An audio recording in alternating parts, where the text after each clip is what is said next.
પહેલા સેશનમાં આપણે પહેલેથી છેલ્લે સુધી બધાય આપણા જીનવાળા એટલા બધા આવ્યા છે, બધાય જેની આ બધા આવ્યા છે ને પહેલો દિવસ યાદ કરજો કે તમારી પાસે હું હતું એમ નક્કી કરી લો બધા મનમાં.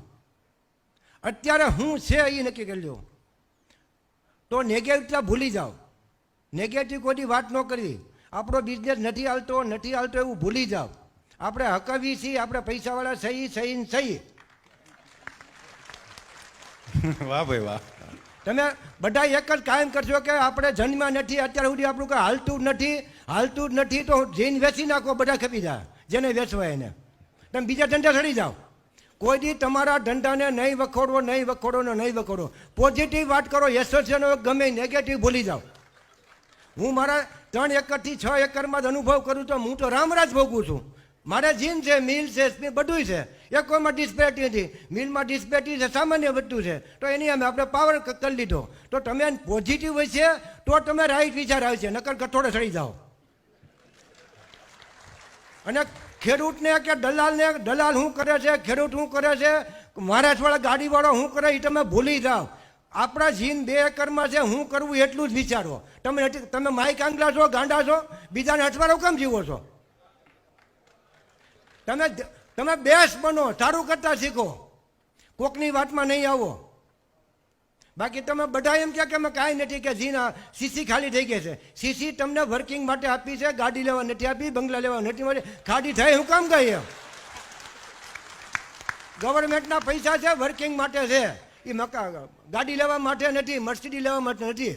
તમે વિચારો ને તો સારું છે એમ. તમે જો બેંક 7% FD લે અને 9% વ્યાજે આપે અને પૈસા બનાવતી હોય તો તમે 2% કમાવાની તમારી તાકાત નથી, તો તમારે જીન કાલ વેચી નખાય તો 2% કમાઈ શકતા ન હોય તો 9%ના પૈસા લઈને 11% કમાવું તો જલસા કરો એમ.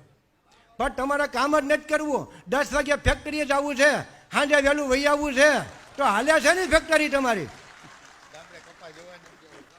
એક સમય એવો છે કે તમે અંધારે જાઓ અને અંધારે આવો તો તમારી ફેક્ટરી હાલશે ને હાલશે.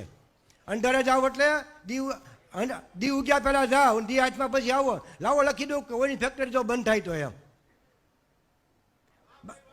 બાકી બીજું કાંઈ છે જ નહીં. આમાં અભ્યાસની જરૂર નથી, એજ્યુકેશનની જરૂર નથી, કાંઈ જરૂર નથી. નીતિ નિયમ અને પ્રમાણિકતા શીખી જાઓ, બીજું કાંઈ તમારે જરૂર નથી. સત્ય નામનો 2.5 અક્ષરનો શબ્દ છે, જીવનમાં વળી લો. જો લાવો કોઈને પૈસા જાય તમારો ગુલામ બની જાઓ. કોઈના નિયમ નથી. મારા જીનમાં એક કોઈનો નિયમ નથી લાગુ પડતો. મારા જે અહીંયા પંકજ બ્રોકર છે પૂછી લો, મારા નિયમ પ્રમાણે જીન વેચું છું, મારા રૂ વેચું છું. કોઈના નિયમ પ્રમાણે રૂ વેચતું નથી. મારા બધા દલાલ સાક્ષી છે. હું મારા સેમ્પલ લઈ જાય, રિપોર્ટ કરાવી લે, એમાં ટ્રેસ આવી જાય, પછી હું કહું એનો ભાવ ફેર કહી દો, વાત પતી ગઈ. બિલ બને એ પ્રમાણે પૈસા મોકલવાના. પણ આ બનવા માટે તમારે બેસ્ટ બનવું પડશે. શું બનવું પડશે? સ્ટાન્ડર્ડ બનવું પડશે.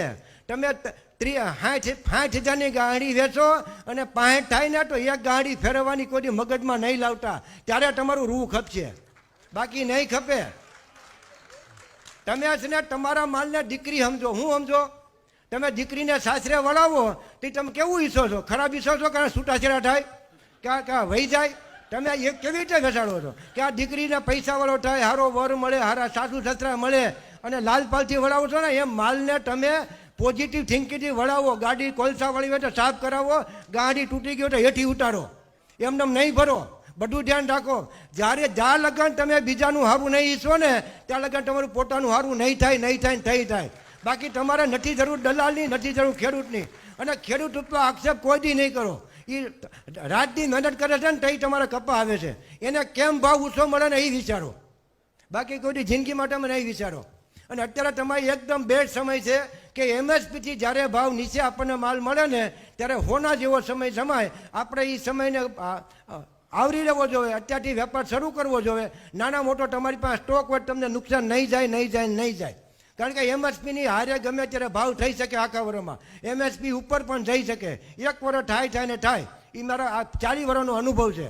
જે વર્ષે MSPથી નીચો માલ આપણને મળે ને એ વર્ષે આપણને પૈસા મળે. પણ તમારે સીસીના 80% યુઝ કરાય, 20% આવરણ માટે રાખી મૂકજો, બાકી 100% યુઝ નહીં કરતા. અને કોઈ મગજમાં નીચે નહીં આપતા. તમે એમ કહો સીસી ખાલી હુકામ થઈ ગઈ, ખોટા રવાડા છે એટલા થઈ ગઈ, બાકી સીસી થોડા ખાલી થાય. પૈસા જ તમારા ક્યાં હતા? તમે યુઝ કામ ખોટા કર્યા? પૈસા જ ગવર્મેન્ટના છે તો તમે ખોટા યુઝ કામ કરો. કપાઈ લો તમે સીધી ખાલી થાય, ખોટે વર્ષ એટલે થઈ જાય ભલે જાદુ કહી દીધો હો. થેન્ક યુ બાપા થેન્ક યુ વસંતભાઈ